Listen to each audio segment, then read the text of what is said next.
The broadcast that never ended. I found the station by accident, wedged between two dead frequencies while scanning for background noise to fall asleep to. It wasn't music or talk radio. It was a voice, calm and distant, reading something that sounded like a report, a T. At first, I assumed it was a numbers station or some kind of shortwave oddity. The signal crackled, dipped, then stabilized, as if pleased to be noticed. The voice said my street name. I sat up in bed, radio pressed close to my ear, waiting for context that never came. Just the name, spoken slowly, followed by a pause long enough to make me wonder if I imagined it. Then it continued, single occupant. Lights on past midnight, pattern consistent. My stomach tightened.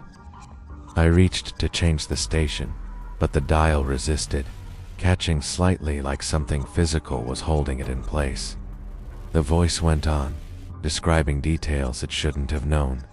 The layout of my apartment, the sound my refrigerator made when the compressor kicked in, the way my upstairs neighbor paced between rooms. It wasn't dramatic. That was the worst part. Sounded bored, professional, like an employee filling out paperwork. I turned the radio off. The silence that followed felt wrong, heavier than before, like the room had lost something it expected to keep. I lay awake for hours, telling myself it was coincidence, late night paranoia, maybe a pirate broadcast pulling data from public sources. The next night, the radio turned itself on. Same frequency. Same voice. Broadcast resumed. It said, "Subject is listening." I unplugged it from the wall. The voice continued without distortion, uninterrupted. I threw the radio into the hallway and shut the bedroom door, heart racing. The voice lowered, as if adjusting to distance. Subject displays elevated stress response. I didn't sleep that night. The following morning, I noticed small changes, subtle ones. My phone battery drained faster than usual. My laptop webcam indicator flickered once, then stopped. The smoke detector chirped despite having fresh batteries. Every device felt like it was paying attention. That night, I left the apartment. I stayed at a motel across town, checking in under cash and a fake name like I was doing something illegal instead of hiding from a voice on the radio. The room was quiet. No radio, no hum. I almost relaxed, then the television turned on. Static cleared into a familiar waveform, audio bleeding through before the picture stabilized. The same voice filled the room, slightly clearer now. Change of location noted, it said, subject attempting avoidance. I stood frozen, keys still in my hand. Screen showed a map, not a satellite image, not a street map, something else. Its abstract shapes connected by thin lines, nodes pulsing softly. One of them glowed brighter than the rest. "Me? You're not real," I said aloud, my voice shaking. "This is some kind of trick." The voice paused, as if considering. "We are real enough to continue," it said. "Sufficient." I smashed the television. Screen went black, glass spiderwebbing outward. The voice didn't stop. It carried on through the shards, unaffected. Damage noted. Escalation unnecessary. Fled the room, left my bags behind, drove until the city lights thinned into nothing. I didn't stop until sunrise, pulling over at a rest area surrounded by trees and fog. For a while, nothing happened. I convinced myself that distance mattered, that whatever signal it was couldn't reach everywhere, that I had broken its pattern by moving too fast. Then my phone vibrated. No call, no notification, just vibration, steady and deliberate. I turned it off. The vibration continued. The screen lit up, not with my lock screen, but with text scrolling in a clean, minimalist font, a task channel established. I threw the phone into the trees, slanted somewhere I couldn't see. The voice resumed, now coming from everywhere at once. The car speakers, the dashboard, the faint hiss of the wind through cracked windows. Subject exhibits known compliance, it said. Recommend increased clarity. The fog thickened unnaturally fast, swallowing the rest area, pressing against the car windows like it had weight. Shapes moved inside it, not bodies, but distortions, like silhouettes made of bad reception. I slammed the accelerator. The road stretched longer than it should have. Mile markers repeated. The same bend appeared again and again, slightly altered each time, like a corrupted loop. The voice adjusted its tone. We are not observing you, it said. You are part of the broadcast. Images flashed across the dashboard screen. Not memories, but moments I didn't remember experiencing. It's me standing in rooms I'd never been in. It's me speaking into microphones I'd never seen. It's me sitting still, eyes unfocused, while equipment surrounded me. The implications settled like ice in my chest. I wasn't being followed. I was being replayed. The car stalled. The engine died mid-motion, momentum carrying me forward a few more feet before silence took over. The fog pressed closer, muting the world beyond the windshield. A door opened somewhere nearby. Footsteps approached, but the fog hid their source. The voice softened, almost kind. This version is deteriorating, it said. We will archive it shortly. I pounded on the steering wheel, screaming, demanding answers, demanding it stop. We already have you, the voice replied. This is just signal decay. A shape emerged from the fog, resolving slowly into something human-shaped but wrong. Like a person reconstructed from incomplete data, its face shifted subtly, features aligning and misaligning as if searching for the correct configuration. It looked almost like me. Almost. It reached for the car door. I woke up in my apartment. Morning light spilled through the blinds. Atana, my radio, sat on the nightstand, unplugged, silent. Atana, my phone rested on the charger, fully powered, no strange messages. For a moment, I thought it had been a dream. Then I noticed the small red light in the corner of the ceiling, a device I didn't own, perfectly mounted, barely noticeable. It blinked once. The radio clicked on. Broadcast continuing, the voice said, subject stable. I don't try to run anymore. I don't break devices. Sometimes, late at night, I hear my own voice on the station, describing actions I haven't taken yet. And sometimes, when the signal is especially clear, I hear other voices too. All of them sound like they're still listening. The town that was removed from the map. The first time I heard about the town, it was already gone. I was working late at the county records office, digitizing old property surveys that no one had looked at in decades. Most of them were boring boundary lines, water rights, faded signatures, but one folder didn't belong with the rest. No barcode, no reference number. It's just a handwritten label taped to the front. Hollis Ridge. I didn't recognize the name, which was strange. Keys. I grew up in this county. I knew every forgotten crossroads and abandoned farming community. Hollis Ridge wasn't one of them. Inside were maps dated from the 1940s through the early 1980s. Roads, parcels, zoning stamps, a school, a post office. It's about 200 residents at its peak. The odd part wasn't that it existed. The odd part was that it stopped. Every map after 1984 had a blank space where the town should have been. Not crossed out, not rezoned, just empty. Forest symbols layered cleanly over where streets had been. At first I assumed a clerical error, a town absorbed by another municipality. It happens, but there were no merger documents, no dissolution filings, no disaster reports. Nothing that explained why an entire town would vanish from state records without a trace. I searched the digital archive, 0 results. I searched newspapers, 0 results. It was like the name had been carefully lifted out of history. Curiosity turned into obsession faster than I wanted to admit. I took photos of the maps with my phone, slipped the folder back where I found it, and told myself I'd forget about it. Didn't. 2 nights later, I drove out toward the area marked on the oldest map. According to modern GPS, it was just state forest. No roads, no trailheads, no reason to go there unless you already knew. The pavement ended miles sooner than it should have.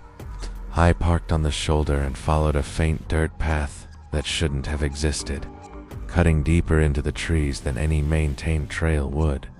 The air felt heavier the farther I walked, decks stagnant. Sound behaved oddly. My footsteps didn't echo, didn't crunch. Even the insects seemed muted, like the forest was holding its breath. Then I saw the road.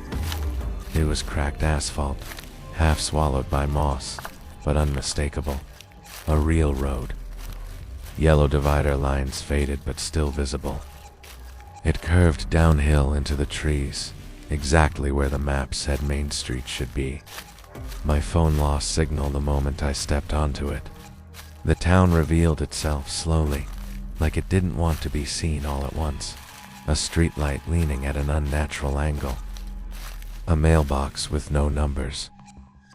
The corner of a building peeking through overgrown hedges. Everything looked abandoned, but not ruined. Windows were intact. Doors were closed. Signs hung straight, not rusted or bent. It felt less like a ghost town and more like a place paused mid-motion. I passed a diner with plates still stacked in the window. A grocery store with handwritten sale signs curling at the edges. A school playground where the swings were perfectly still, chains not even creaking in the breeze. No trash, no graffiti. No signs of vandalism, just absence. I called out, my voice sounding wrong in the open street, too loud and too small at the same time. No answer came back, not even an echo. At the far end of town stood a church. White paint, simple steeple. Its doors were open. I don't know why I went inside. I should have turned around the moment I realized how intact everything was. Places don't get abandoned like this without reason. The church smelled faintly of dust and old wood. Sunlight filtered through stained glass, casting color across the pews. Hymnals sat neatly arranged, not a page out of place. On the altar was a ledger. I flipped it open and immediately wished I hadn't. The pages weren't names or donations. They were dates, each followed by a single word written in different handwriting. Staying, staying. The entries went back years, then decades, hundreds of them, all the same word. Near the end, the handwriting changed. We were told to stay. We were told it was safer. We believed them. The last entry was dated October 17th, 1984. It read, "They're finished removing us." The sound of footsteps echoed outside the church. I froze, heart hammering, listening as the steps approached the door. They weren't hurried. They weren't cautious. Sounded routine, like someone walking a familiar route. A man stepped inside, looked normal, middle-aged, clean clothes, no injuries, smiled when he saw me, relief flickering across his face. "You're early," he said. I didn't answer. His smile faltered slightly. "You're not with them." My mouth felt dry. "With who?" Stands toward the open doors, then back at me. "The people who check. The people who make sure we're still here." I asked him what he meant, and his expression shifted into something like practiced calm. "They told us the town was causing problems," he said. "Statistical problems. Problems. Something about projections not lining up. He walked past me, straightening a hymn book that didn't need it. They said it would be easier to remove the data than relocate the people. A chill crept up my spine. Remove how? Gradually, he said. Paper first, then systems, maps, GPS, mail, eventually even memory. I asked him why he was still here. His smile returned, strained this time. Because we stayed. He explained it like it was simple. Anyone who left Hollis Ridge before the cutoff date forgot it ever existed. Anyone who stayed was preserved, sealed off from the rest of the world like a file moved to cold storage. We don't age much, he added. We don't die easily, but we don't really live either. I asked what happened if someone new found the town. He looked at me for a long time before answering. They notice, he said. Eventually, as if on cue, the air vibrated with a low mechanical hum. Not loud, but pervasive, like distant machinery waking up. The man's posture stiffened. You shouldn't have come alone. Shapes appeared at the edges of town, where the forest met the buildings. Not people, not machines. They bent space around them slightly, like heat distortion with intent. I backed toward the door.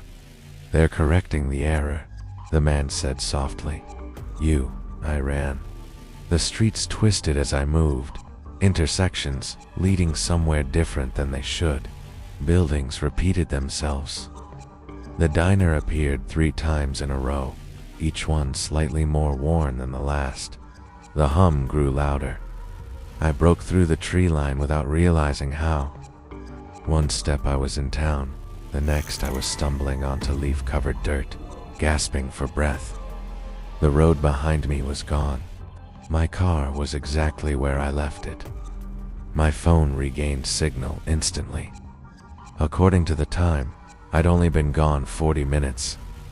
When I returned to work the next week, the Hollis Ridge folder was missing. So were the photos on my phone. I searched anyway. Every database. Every archive. Nothing.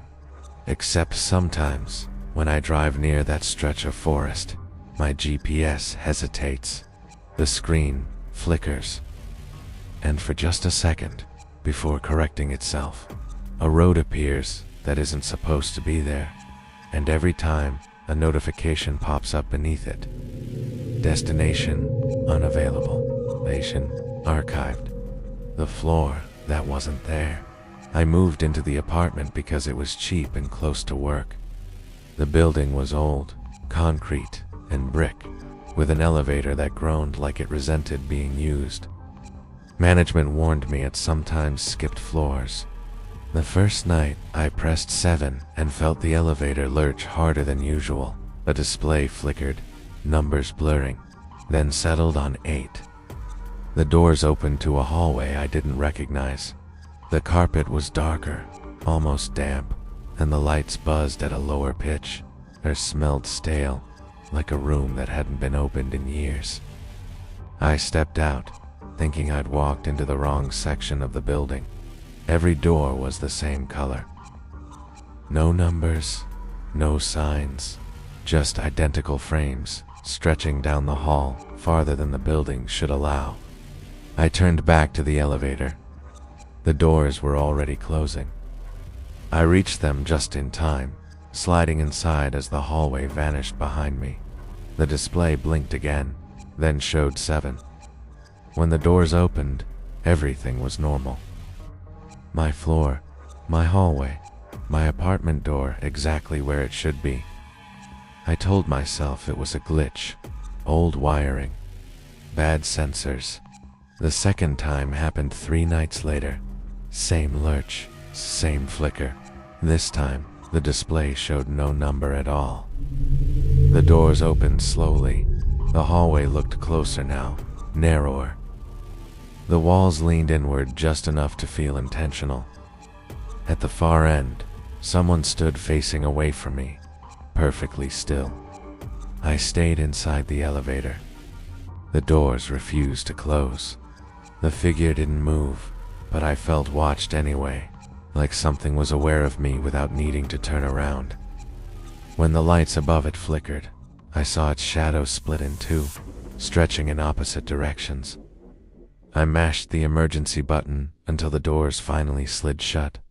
After that, I started taking the stairs. It worked for a while. My sleep improved. This building felt normal again, quiet in the way city buildings always are. Then one night, the stairwell door on my floor was locked. I stood there staring at it, key in hand, listening to the distant hum of the elevator moving somewhere above me. I hadn't called it. The call button lit up on its own. I didn't press it. I backed away, heart pounding, but the elevator arrived anyway. The doors opened with a soft chime that felt almost polite. Inside, the walls were covered in scratches, layered on top of each other like tally marks. The display flickered between numbers too fast to read, while I stayed frozen in the hallway. A voice came from inside the elevator, low and calm.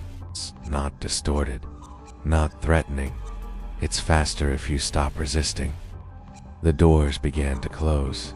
I stepped inside without meaning to. The elevator dropped instead of rising, my stomach lifting as the numbers vanished entirely. The lights dimmed, then stabilized. When the doors opened, the hallway was waiting. This time, the figure at the end was facing me. It looked like me. Same height, same clothes, same tired expression. Except its eyes were slightly wrong, unfocused, like it was looking through me instead of at me. It smiled when I didn't move.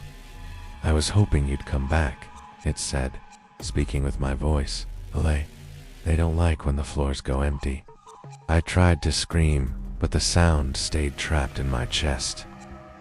The hallway behind it filled with shapes, half-formed silhouettes, standing too close together, all watching. My double stepped aside, gesturing down the hall. "That's your door now." I felt the elevator push me forward, gentle but firm. The door slid shut behind me, sealing off the only way back. The hallway lights brightened. The doors gained numbers. Everything rearranged itself to look normal again. From the outside, I know it must look like I just moved in. Sometimes, late at night, I hear the elevator stop on a floor that doesn't exist anymore. I hear someone hesitate. I hear the doors open. And I wait, hoping this time they'll step inside.